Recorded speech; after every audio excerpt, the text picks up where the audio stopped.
Okay, welcome back. So back onto our reciprocal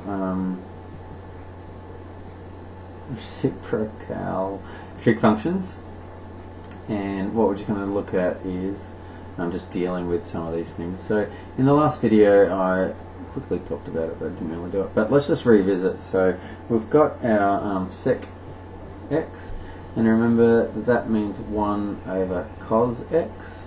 Okay. Cosec x is 1 over sine x, and cot x equals 1 over tan x. And remembering that tan x is sine over cos, and so if you've 1 over tan x, what you're going to get is cos over sine. Okay, so they're important to know. And so if you have a triangle, you have some angle x there, and so if you remember that obviously sine x, and so we've got opposite, hypotenuse and adjacent. Sine x is equal to opposite over hypotenuse.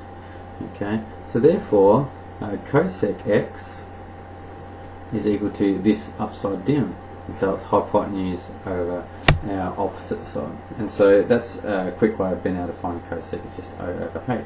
Similarly, cos x is equal to adjacent over hypotenuse, which implies that sec x is equal to this upside down, which is H over A. And lastly, tan x is equal to adjacent, what am I doing? I'm not doing very well in this video. Is equal to opposite over adjacent.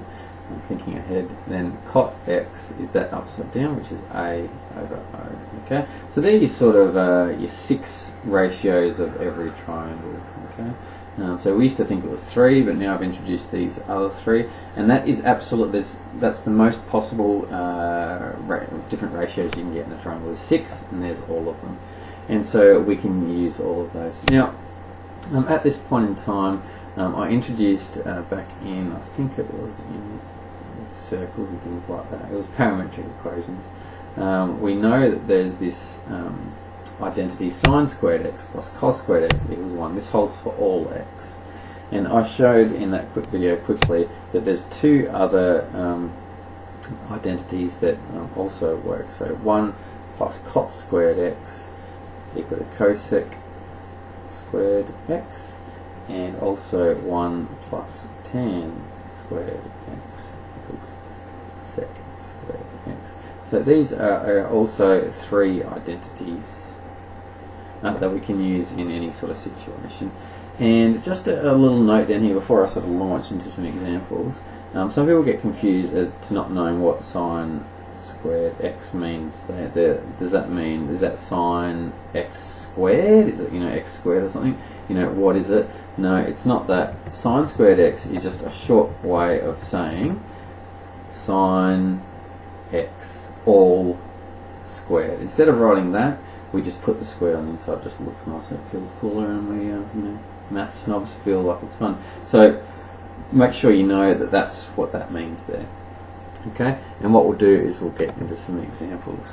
Okay, so let's do it. Firstly, maybe let's just simplify something. And these are always fun. I find them fun. Students tend to hate them, so sorry about that. Here we go. If you could please simplify cot squared x minus cosec squared x. Okay, let's simplify this. And when you're asked to simplify something, I would just write it out the best that you know how, and then and try to get them all as sines or all as coses or all of the same sort of function, and then hopefully it'll sort itself out. Okay, so firstly, cot squared x. Cot is, what was cot again? Well, tan is sine over cos, so cot is cos over sine. Okay, and because it's cot squared x, would be cos squared x over sine squared x. So there's your cot squared x. Okay, now cosec, it looks like cos, but it's not, so it's 1 over sine. 1 over sine squared x, and so it simplifies to that. And look at that, you've got the same denominator, so they go together really easily. So let's do that. sine squared x on the bottom, and then you have cos squared x minus 1. Now at this point you go, alright, what the heck do I do next? Well, we either want to make, I'll show you what I mean. We want to make these the same. It's hard to deal with a function that has a cos and a sine. So we want to either change the sine to a cos, or change this cos to a sine. Either way, we want to make them so that they're the same. Okay, it's up to you. It doesn't matter which way you go. I'm going to look at this and go, well, I can sort of see what's going to happen. I'm going to change this cos x into sine x. Okay, so just remembering that cos squared x plus sine squared x is equal to 1. Just remembering that, what will this top line be equal to? Well, cos squared x will be equal to 1 minus sine squared x. Okay, so that's cos squared x, that's just that there, and then we've got the minus 1 over sine squared x, which is, we're going to have 1 minus 1, so they'll just disappear, so you're going to have negative sine squared x on the top line. Bottom line, you're going to have the sine squared x. You're going to get some cancelling, that cancels, and we get negative 1. And so that's just a case of looking at something that's horrible like this. You'll get this from time to time, and you go, that doesn't look very usable, but in fact it's just equal to negative 1. So put them, simplify them, or expand them, as you might say. Expand them out, try to write them as a sine or a cos. Either way, you could have done this, write this sine squared x as a 1 minus cos squared x, and then factor out a negative 1, and you'd get the cancellation in the top line, bottom line. Okay, so let's just do a different type of example. If you get these all the time, if tan x is equal to negative, let's just do 4, tan x is negative 4, and x is in the range from negative pi on to 0, then find, okay, that's it as a find, not find. Find sec x, find cos x, and just for the hell of it, find cosec x as well. Okay, so let's do that. Firstly, how to find sec x. Okay, so part A, I'll do it all anyway, just for fun. It looks nicer. Sec x, what have we got that links sec x to tan x? Well, in fact, we've got this identity that I just talked about. 1 plus tan squared x equals sec squared x. Fantastic. So we can link here. So therefore, sec squared x will be equal to 1 plus tan x squared. And so that'll be, so instead of tan x, we're going to have negative 4 squared, because tan x was equal to negative 4, so that's just negative 4 squared, equals 1 plus 16, which is 17. Okay, therefore sec x is equal to the square root of 17. But it's actually the plus or minus, isn't it? Because when every time you take a square root, you need to take the plus or minus. But let's just have a look at what quadrant we're in. We're in negative pi on 2 to 0, so we're in that quadrant there. And so let's think about, will sec x be positive or negative in that quadrant? Well, sec x, remember, is just 1 over cos x, and cos x is positive in this quadrant, and so therefore sec x will be positive in this quadrant. Okay, so therefore it's equal to just root 17. Okay, so just make sure this will always throw up two different values because you're always taking square roots. Just make sure you choose the correct one for the quadrant you're talking about. Okay, part B, we want to find cos x.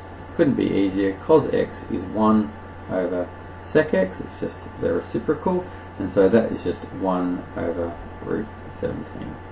Okay, again, cos x is positive in this quadrant, just like sec x is. Okay, and if you want to write that in its proper form, root 17 over 17 without not having a set on the bottom line. Okay, finally, C, we want to find cosec x. So what have we got that relates cosec to anything? At the moment, all we really know is the identity 1 plus cot squared x equals cosec squared x. Okay, so do we know cot? cot x? Well, we don't know cot x, but we do know tan x. Okay, and so therefore, I'll just let's just do this. I'm just going to go for it. Okay, so therefore, cosec squared x is equal to 1 plus. Now it's going to be something squared, and it's going to be cot squared. We don't know cot, but we know tan, and that's just the reciprocal of this. Okay, so just remembering that's reciprocal, so it'll be 1 over negative 4 all squared. Okay, right, so that's equal to, this is 1/4 squared, so that's 1/16, so it's going to be 1 plus 1/16, and so 1 plus 1, so that's going to be 17/16. Okay, beautiful. Just let me check that. I feel like I've made a mistake. 1 squared 1/16. No, that's right. 17/16. Okay, so therefore we found our cosec squared x. Therefore cosec x is equal to the square root of 17/16, but plus or minus. Now in this quadrant, let's have a think about this same quadrant. Now cosec is 1 over sine. In this quadrant, sine is negative, and so therefore cosec will also be negative. Okay, so that's equal to negative root 17 over 4, just simplifying that, root 16 on the bottom line. So there is your cosec. So there's your 3 answers, and that's sort of how you work out those. Have fun.